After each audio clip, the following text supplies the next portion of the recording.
gulls screamed over the crashing waves, but their cries were drowned out by laughter. The cruel, sharp laughter of boys who had no mercy. The sun was bright that afternoon at Santa Monica Pier, golden light pouring down on tourists, families, couples, and street performers. But in the middle of that picture, perfect day, something ugly happened. A young girl with a twisted leg braced herself against the railing, her crutches steadying her fragile body, when three older boys swaggered up to her. One shoved her shoulder so hard she nearly fell, and another barked, "Move, Cripple." Their laughter cut through the sea air as one of them cruelly kicked her crutch out from under her. She stumbled, her palms slapping the wooden planks of the pier, her face burning with both pain and humiliation. People nearby looked, but quickly looked away. Tourists shook their heads and hurried on, unwilling to interfere. And that's when it seemed like the girl's entire world would collapse. If you believe kindness deserves a second chance in this world, please pause for a moment to like this video, share it with someone who needs hope, comment your thoughts, and subscribe to Kindness Journal. Your support helps us spread stories that matter. Her name was Marissa Calderon, a 16-year-old who had lived with cerebral palsy since birth. Her left leg dragged slightly when she walked, forcing her to use crutches most of the time. To Marissa, the pier was a sanctuary, a place where she could feel free, watching the waves slam against the shore, the salty wind combing through her long black hair. But today, instead of peace, she found herself surrounded by cruelty. The boys sneered down at her, their shadows blotting out the sun.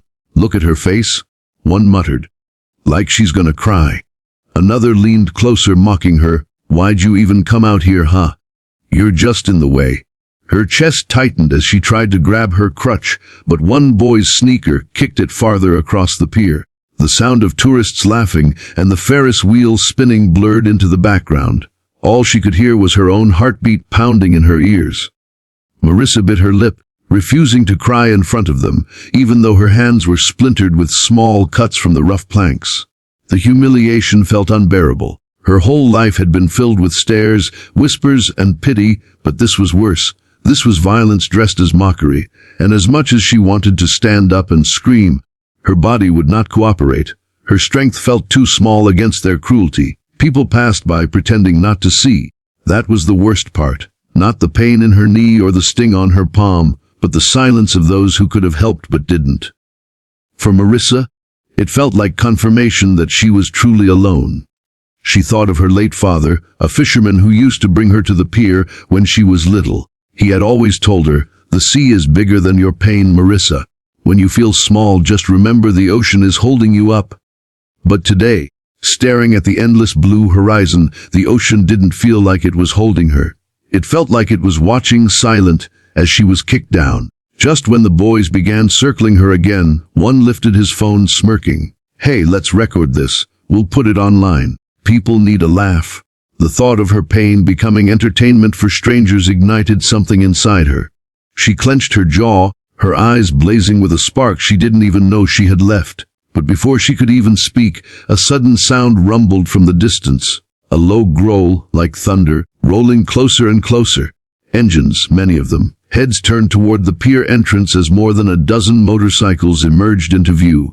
They weren't just any riders. They were a sea of leather jackets, roaring chrome, and polished black helmets glinting under the sun. The wooden planks vibrated under the weight of the engines as the bikers advanced in perfect rhythm, like a wave swallowing the pier.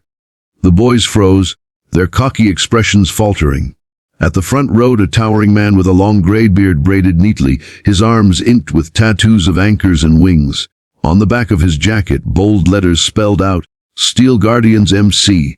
These weren't random bikers out for a ride. They were a brotherhood known around California for one thing, standing up for the vulnerable. The bearded man cut the engine, dismounted, and strode forward with the slow, deliberate steps of someone who feared nothing. His eyes locked on the boys still hovering over Marissa. His voice was calm, but it carried the weight of a storm. "Pick up her crutch." The pier went silent. The boys exchanged nervous glances, their earlier bravado draining away. One of them stammered, "We were just kidding, man." The biker took another step, his shadow swallowing theirs. "I wasn't kidding. Pick it up." With trembling hands, the boy closest to the crutch bent down, retrieved it, and handed it back to Marissa, who clutched it against her chest. She couldn't stop the tears now, but they weren't just from fear. They were from relief. For the first time in a long time, someone had stood between her and the cruelty of the world. The rest of the bikers dismounted, forming a circle around Marissa. They didn't need weapons or raised voices. Their presence was enough. Tourists who had turned away before now pulled out their phones, recording the scene, whispering to one another in awe. The boys, realizing they were trapped, muttered apologies and scrambled away as fast as their legs could carry them. No one cheered, no one clapped. It wasn't that kind of moment. It was heavier, more sacred, as if the pier itself had become a place of justice. The bearded man crouched down to Marissa's level, his voice softening. "You okay, kid?" She nodded, though her lips trembled. "Don't ever believe you're alone out here," he said. "You hear me? The world might look away sometimes, but not everyone does." He reached into his pocket and handed her a small silver token, etched with the words "Strength rides with you." "That's for when you forget." For the rest of the afternoon, the bikers didn't leave her side. They walked with her down the pier, their engines rumbling softly behind like loyal guardians. Families stared, children pointed, but no one mocked. Instead, people offered smiles, some even clapping her on the shoulder. For Marissa, the shame that had burned her skin just an hour before now transformed into something else. Something like pride. As the sun dipped lower, painting the sky in oranges and pinks, Marissa leaned on the railing once more. But this time she wasn't alone. The steel guardians stood around her, watching the horizon with her. The ocean, vast and unending, suddenly felt like her father had promised. It felt like it was holding her up. And in that moment, she realized something profound. The cruelty of a few could never outweigh the kindness of many. Life didn't magically become easy after that day.